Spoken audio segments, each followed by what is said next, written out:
साल 2008। ये है वॉशिंगटन डीसी का शहर लिनवुड। सुबह के तकरीबन 7 बज रहे होंगे। एक सरकारी अपार्टमेंट के बाहर पुलिस की कार आकर रुकी। वहीं के एक कमरे में हम मरी नामी लड़की और उसके फॉस्टर मॉम जूडेट को देखते हैं। उनके हाव भाव से मालूम पड़ रहा था कि वो किसी मुसीबत में है। इतने में किसी ने दरवाजा खटखटाया। जूडेट समझ गई कि उनकी मदद के लिए पुलिस वाले आ गए। पुलिस ऑफिसर करन ने उनको अपना परिचय दिया और पूछा, क्या मामला है? मरी ने उनको बताया कि उसका रेप हुआ है। सिर्फ इतना बताने से ये मुजरिम तक तो नहीं पहुंच सकते, इसलिए उसे डिटेल में बताना होगा। फिर क्या था? मरी ने उनको विस्तार से बताना शुरू किया। पिछली रात उसे नींद नहीं आ रही थी। इस चक्कर में वो तकरीबन 3 बजे सोई। गहरी नींद में उसे होश नहीं रहा और वो अनजान शख्स उसके कमरे में घुस आया। उसने आते ही मरी के शूलेसिस से उसका हाथ बांधा और धमकी दिया कि ज्यादा चूचा की तो जान से मार डालेगा। फिर उसके आंखों पर पट्टी बांध उसका रेप किया। कुछ सवाल तो ऐसे थे जिन्हें बताने में उसे शर्म आ रही थी। वैसे इस तरह के वाहियात सवालों के जवाब देने से हिचकिचा तो रही थी, पर बताना तो पड़ेगा ही। रेप करके जाने से पहले उसने मरी के ऊपर कुछ रख फोटो खींचा, फिर धमकी दिया कि पुलिस को बताई तो उसकी फोटोज नाम और पते के साथ वायरल कर देगा। करन ने उसके हुलिये के बारे में पूछा। वैसे मरी के आंख पर पट्टी तो लगी थी, फिर भी उसे थोड़ा बहुत नजर आया ही था। उस आदमी की हाइट तकरीबन 6 फुट लंबा, शरीर से गोरा और आंखें ब्राउन थीं। बयान लेने के तुरंत बाद डिटेक्टिव रॉबर्ट और डिटेक्टिव प्रूइट भी वहां पहुंचे। वही दोनों मरी के केस को हैंडल करने वाले हैं ये बताकर दोबारा मरी से पूछने लगे कि उसके साथ क्या क्या हुआ। सब कुछ विस्तार से बताए, पर उसने तो ऑलरेडी सब कुछ ऑफिसर करन को बता दिया था। फिर भी उसे सब कुछ एक बार फिर से बताना पड़ा, जिसके बाद उसे मेडिकल के लिए भेज दिया गया। वहां पर भी तीसरी बार उसके साथ जो कुछ भी हुआ उसका बयान देना पड़ा, क्योंकि मेडिकल वालों को भी रिकॉर्ड्स रखना अनिवार्य है। इसके बाद उसके कपड़े वगैरह जांच करने के लिए ले लिए गए, क्योंकि आरोपी का स्पर्म वगैरह उसके कपड़ों पर हो सकता है। फिर बिना कपड़ों के उसकी फोटोज ली गई। यूरिन टेस्ट हुआ, तमाम तरह के टेस्ट हुए। मुंह के लार से डीएनए के सैंपल वगैरह भी लिए गए। इधर फोरेंसिक वाले भी सबूत ढूंढने में जुटे हुए थे। आस पड़ोस में सबसे पूछताछ की गई, मगर किसी ने कुछ नहीं देखा था। न ही घर में किसी के घुसने के सबूत मिले, यहाँ तक कि एक फिंगरप्रिंट भी नहीं मिला। इधर मेडिकल कराने के बाद मरी अपने काउंसलर बेका के साथ घर लौट आई। ये सरकारी अपार्टमेंट उन बच्चों के लिए था जो अनाथ टाइप के थे।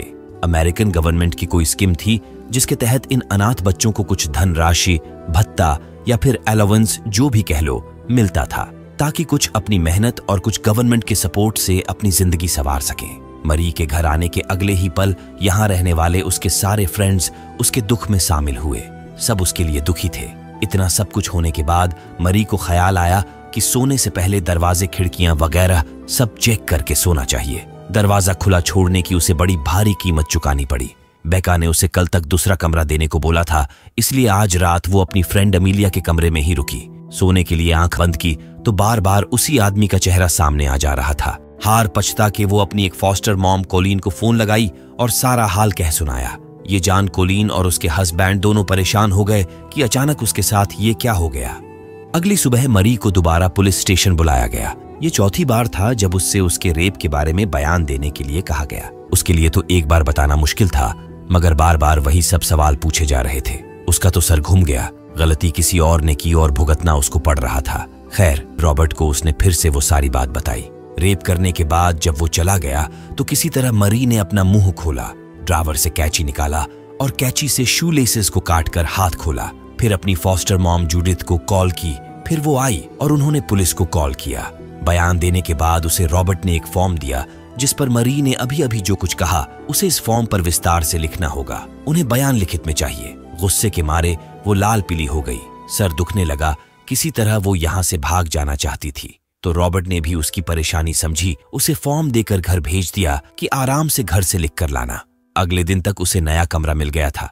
इस कमरे से वो सामान वगैरह अपने नए कमरे में शिफ्ट कर ही रही थी। तभी उसकी फॉस्टर मॉम कॉलिन भी उसका हाल चाल लेने आई। थोड़ा लाड प्यार दिखाया और फिर ये बेडशीट वगैरह लेने मॉल पहुंच गई। मरी आज इतना खुश दिख रही थी मानो उसके साथ कुछ हुआ ही ना हो। वो अपनी फेवरेट बेडशीट ढूंढते ढूंढते मॉल के एक क्रू से पूछने लगी कि यहाँ पहले इस टाइप की बेडशीट लगी हुई थी, जरा आप गोडाउन में चेक कर सकती हैं।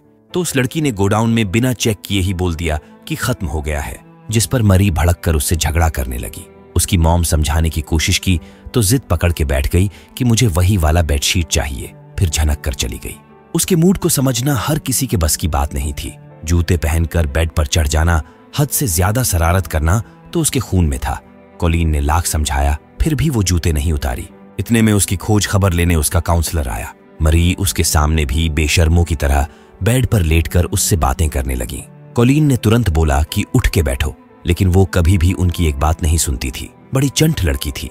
रेप होने के बाद आस पड़ोस के लोग इस तरह से उससे मिलने आने लगे थे मानो वो कोई सेलिब्रिटी बन गई हो। उसे क्या चाहिए? किसी चीज की कमी तो नहीं। हर कोई अपनी तरफ से उससे हमदर्दी जताने लगा था। रेप होने के बाद से वो दुखी होने के बजाय और खुश रहने लगी थी। उसे देखने से बिल्कुल नहीं लग रहा था कि उसका रेप हुआ है और उसे सहारे की जरूरत है। इसलिए कॉलिन वापस लौट गई। निकलते ही उन्होंने जूडिथ को कॉल किया और सारा हाल कह सुनाया। जूडिथ से रहा नहीं गया तो उन्होंने डिटेक्टिव रॉबर्ट को फोन किया। दरअसल जूडिथ डिटेक्टिव रॉबर्ट को मरी के बारे में कुछ बताना चाहती थी, मगर शर्त यह था कि इस मीटिंग के बारे में मरी को पता नहीं चलना चाहिए। रॉबर्ट भी मान गए कि ठीक है, ऐसा ही होगा। तकरीबन 2.5 साल पहले जूडिथ ने अपने पहले फॉस्टर चाइल्ड के लिए अप्लाई किया था, ये सोच के कि उन्हें कोई छोटा बच्चा मिलेगा, मगर उन्हें साक्षात 16 साल की लड़की मिल गई। करीब 2 साल तक मरी जूडिथ के पास रही और जब 18 की हुई तो जिद करने लगी कि उसे अकेले रहना है। जूडिथ ने भी उसे इजाजत दे दी। कॉलिन और जूडिथ से पहले मरी जिन लोगों के पास रहती थी वहां के हालात बहुत खराब थे। शायद अब्यूज वगैरह के चलते उसके दिमाग पर भी असर पड़ा था। वो अटेंशन गेन करने के लिए ऐसी ऐसी हरकतें करती जिससे सबका ध्यान सिर्फ उस पर हो। पर ताज्जुब की बात यह है कि उसे ये सब नॉर्मल लगता था। जूडिथ को डर था कि इस बार अटेंशन पाने के चक्कर में कहीं उसने रेप की झूठी कहानी तो नहीं बनाई, क्योंकि उसे देखकर तो बिल्कुल ऐसा नहीं लगता कि उसके साथ रेप हुआ है। रॉबर्ट भी सोच में पड़ गए कि भाई ये क्या मामला है। वैसे जूडिथ ये दावे के साथ तो नहीं कह रही थी, ये सिर्फ उनका अनुमान था। मरी को पूरी तरह समझने के लिए जूडिथ ने उसकी फाइल भी दी। इस फाइल में मरी के बचपन और उसके सारे फॉस्टर पेरेंट्स के डिटेल्स थे। कुछ टाइम बाद हम मरी को एक बस में देखते हैं। वो बस में बैठे बैठे बारी बारी सबके चेहरे टटोल रही थी कि कौन कौन उसकी तरफ देख रहा है, कोई उसको नोटिस कर रहा है कि नहीं कर रहा। यहाँ से पुलिस स्टेशन पहुंची और लिखित बयान को जमा किया। रॉबर्ट ने बारीकी से बयान पढ़ा जिसमें उसने लिखा था कि रेप के बाद उसने पहले अपने फ्रेंड कॉनर और फिर जूडिथ को कॉल किया था, बाद में अपने हाथ खोले।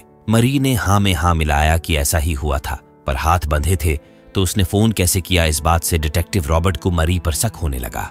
मरी के यहाँ से जाते ही वो फौरन कॉनर से मिले और रेप के बाद मरी ने उससे फोन पर क्या क्या बात की सारा हाल पूछे, और ये भी कि मरी उसकी फ्रेंड है या फिर कुछ और बात है। कॉनर ने बताया कि पहले वो डेट करते थे, फिर ब्रेकअप कर लिए, और उस दिन रेप के बाद जो भी मरी ने उसे फोन पर बताया था वो सब एक एक करके रॉबर्ट को बता दिया।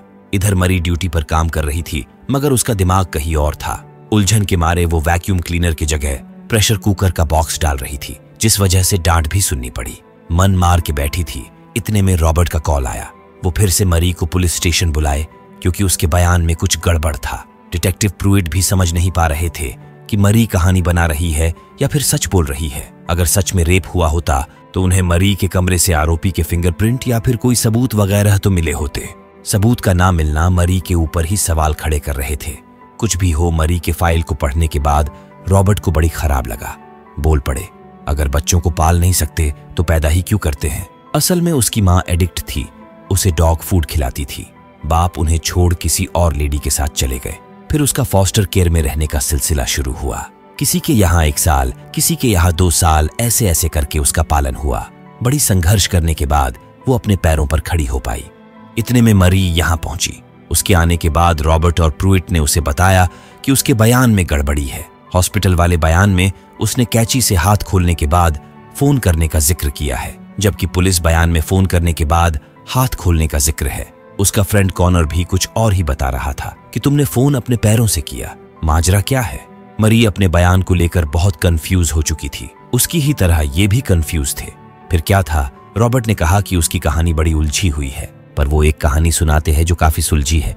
एक लड़की जो अनाथ है, अकेली है, उससे कोई बात नहीं करता, भाव नहीं देता, और तो और उसके बॉयफ्रेंड ने भी उसे छोड़ दिया। तो वो अटेंशन पाने के लिए उसने रेप की एक झूठी कहानी बनाई ताकि उसे वो अटेंशन मिल सके, लोग उससे बात करे, उसे नोटिस करे वगैरह वगैरह।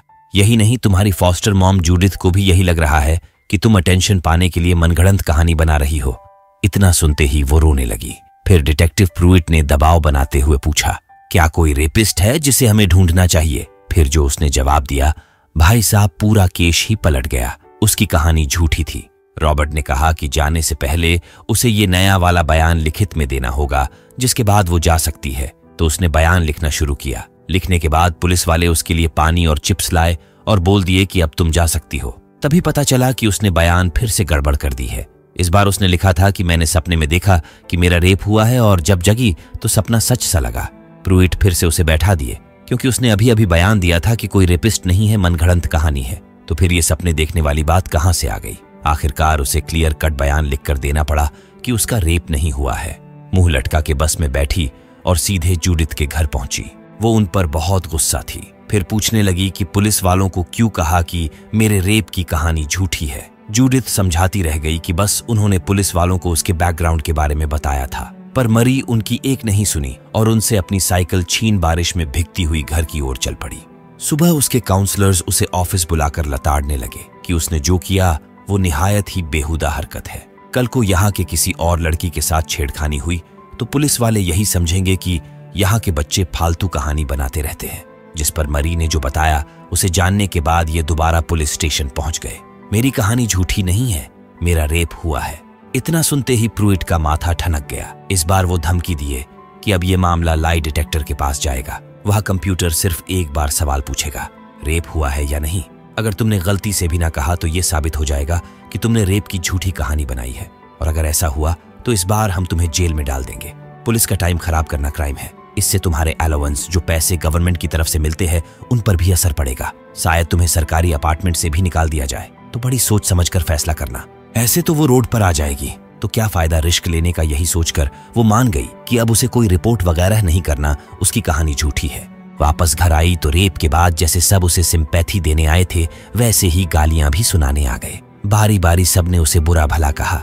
इस पर वो कुछ बोलना तो चाहती थी मगर हलक से आवाज ही नहीं निकल पाया। अगले पल सब उठकर चले गए। लगा कि जैसे सब कुछ खत्म हो गया, अब जी कर क्या करना। तो घर से निकल गई और पैदल चलती गई। इतना चली कि कुछ सुध-बुध ही नहीं रहा कि वो कहां पर है। ब्रिज से नीचे झांका तो नीचे पानी लबालब भरा हुआ तथा धारा का प्रवाह इतना तेज था कि पलक झपकते किसी को भी बहा ले जाए। सोचा तह बह जाएगी तो सब कुछ ठीक हो जाएगा, पर ब्रिज से कूदने की हिम्मत नहीं हुई। अचानक सन्न से एक गाड़ी गुजरा तो ध्यान टूटा। फिर वापस आकर ब्रिज पर बैठ गई। खुद को कोशी और खूब रोई। कुछ देर बाद समझ आया कि घर वापस चलना चाहिए तो उसने अपनी फ्रेंड अमीलिया को फोन किया कि वो किसी ब्रिज पर है, लेकिन पता नहीं कहां पर है।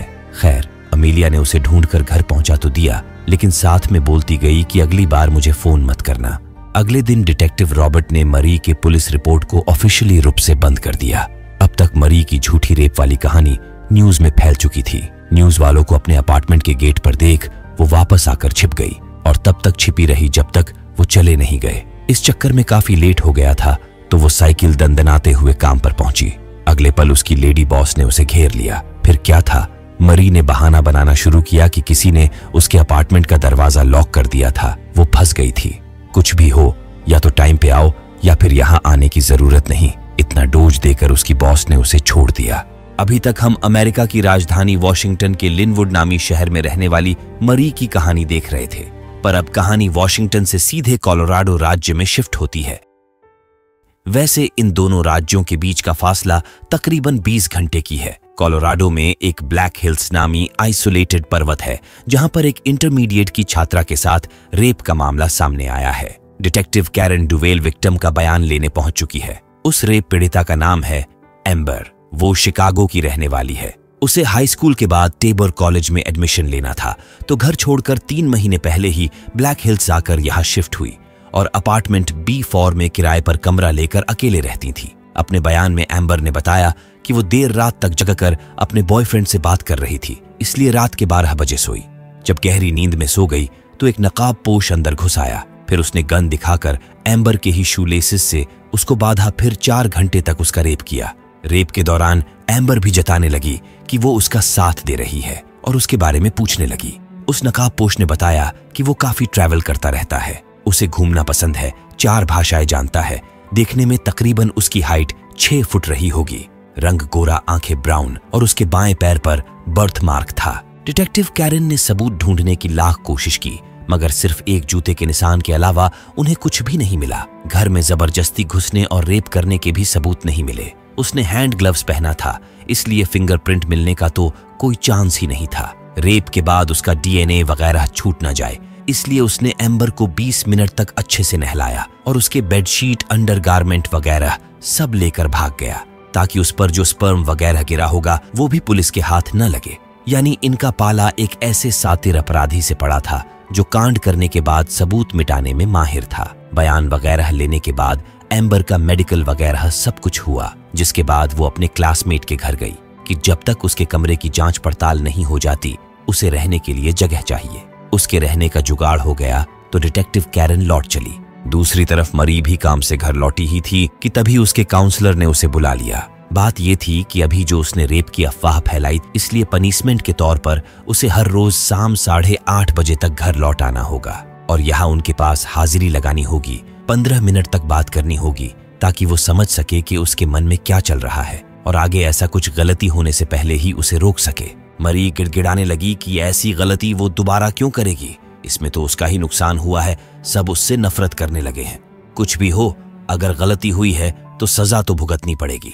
दिमाग खराब हुआ तो साइकिल लेकर निकल पड़ी और घंटों साइकिल चलाई। शाम हो गया, तब जाके रात के तकरीबन 8 बजे कॉलिन के घर पहुंची। घर पर कॉलिन नहीं थी, कहीं गई हुई थी। उसके फॉस्टर डैड वहां पर थे, जो देखते ही उसे गले लगा लिए। मरी ने उनको बताया कि उसे नई वाली मूवी देखनी है। उसके डैड ने यह कहते हुए मना कर दिया कि कॉलिन घर पर नहीं है, इसलिए उसका वापस चले जाना ही ठीक होगा। मरी को समझ नहीं आया कि वो ऐसा क्यों कह रहे हैं। पहले तो कभी रोक टोक नहीं करते थे। तो बात ये थी कि उसके डैड को मरी के साथ अकेले रहने में डर लग रहा था। कल को वो किसी को बोल दे कि उसके फॉस्टर डैड उसके साथ कुछ गलत किए तो उनकी समाज में क्या इज्जत रह जाएगी। उसके जैसे उन्हें और बेसहारा बच्चों की मदद करनी है। एक दाग भी उनके लिए अच्छा नहीं होगा। वो बड़े प्यार से उसे समझा रहे थे ताकि वो उनकी मजबूरी को समझे। वैसे अगर कॉलिन घर पर रहे तो वो बेधड़क कभी भी आ सकती है, इतना उन्होंने उससे जरूर कहा। मरी समझ गई कि उस पर से सबका विश्वास उठ चुका है, अब वो कहीं की नहीं रही।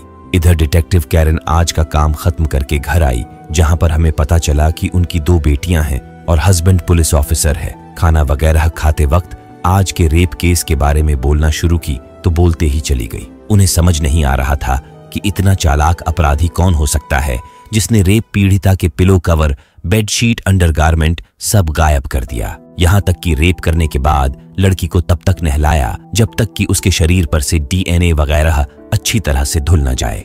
इस पर मैक्स ने बताया कि वो जरूर कोई पुलिस डिपार्टमेंट का ही आदमी होगा। वैसे इसी तरह का सेम केस मैक्स के पुलिस स्टेशन में भी आया था। मैक्स ने बताया कि उसे डिटेक्टिव ग्रेस रास्मसन से बात करनी चाहिए। डिटेक्टिव ग्रेस वैसे थी तो बहुत होनहार पुलिस ऑफिसर, उनकी चुंगल से कोई मुजरिम नहीं बच पाता था, मगर इस बार वो भी परेशान हो चुकी थी। बहुतों को हिरासत में लिया, उनसे पूछताछ की, मगर कुछ नतीजा नहीं निकला। इतने में डिटेक्टिव कैरन भी उनसे मिलने पहुंची और अपने केस यानी एम्बर के केस की सारी डिटेल्स उन्हें बताई। ग्रेस हैरान हुई कि उनके केस में भी आरोपी ने विक्टिम को नहलाया, उसके फोटोज खींचे और बेडशीट वगैरह लेकर भाग गया। ग्रेस अपना निजी काम निपटा के अपने विक्टिम सैरा के पास पहुंची। वो औरत तकरीबन 50 साल की थी। उनके साथ रेप हुए 1 महीने से भी ऊपर हो चुके थे।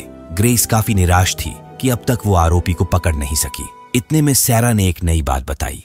रेप होने के कुछ दिन बाद उन्होंने ध्यान दिया कि उनका एक कैमरा गायब हो चुका है। वो पिंक कलर का सोनी का कैमरा था, शायद वो रेपिस्ट उसे चुरा ले गया। वहां से बाहर निकलते ही डिटेक्टिव कैरन ने ग्रेस को बताया कि पिंक कलर का साइबर शॉट कैमरा ही था जिससे एम्बर के रेपिस्ट ने उसकी फोटो खींची थी। यानी सैरा के घर से कैमरा चुराया और एम्बर पर युज किया। मतलब दोनों का रेप एक ही आदमी ने किया है। इधर ये दिन भर लगे रहे जांच पड़ताल करने में, तो वही दूसरी तरफ जूडिथ उस नॉरिस डिपार्टमेंट स्टोर पहुंची जहां पर मरी काम करती थी। उसका शिफ्ट खत्म होते ही वो अपना बैग वगैरह लेने लॉकर रूम गई। लॉकर से मोबाइल निकाला ही था, इतने में जूडिथ आकर उससे मोबाइल छीनने लगी। मरी को समझ नहीं आया कि वो ऐसा क्यों कर रही है। तभी उसकी नजर लगातार आ रहे मैसेज पर पड़ी। लोग उसे गालियां लिख लिख कर भेज रहे थे। दरअसल उसके किसी फ्रेंड ने उसके रेप की अफवाह वाली बात मरी के नाम और नंबर के साथ इंटरनेट पर वायरल कर दिया था। ऐसे ऐसे लोग उसे फोन करके गालियां दे रहे थे जिन्हें वो जानती तक नहीं थी। ट्रैफिक सिग्नल पर रुकते ही वो अपनी साइकिल कार से निकाली और लेकर भाग गई और घर जाकर खूब रोई। सोच रही थी कि इतना पैसा होता कि इस शहर से कहीं और जाकर शिफ्ट हो जाती, जहां पर उसे कोई नहीं जानता हो। मगर यह भी संभव नहीं था, उसके लिए पैसे होने चाहिए। तभी कोई दरवाजा खटखटाने लगा। डर के मारे वो बिस्तर में छिप गई। क्या सच में मरी के साथ रेप हुआ था? क्या कोलोराडो में हो रहे रेप केसेस से मरी के केस का कोई संबंध है? क्या डिटेक्टिव ग्रेस और कैरन मिलकर उस रेपिस्ट को पकड़ पाएंगी? जानने के लिए देखते रहिए।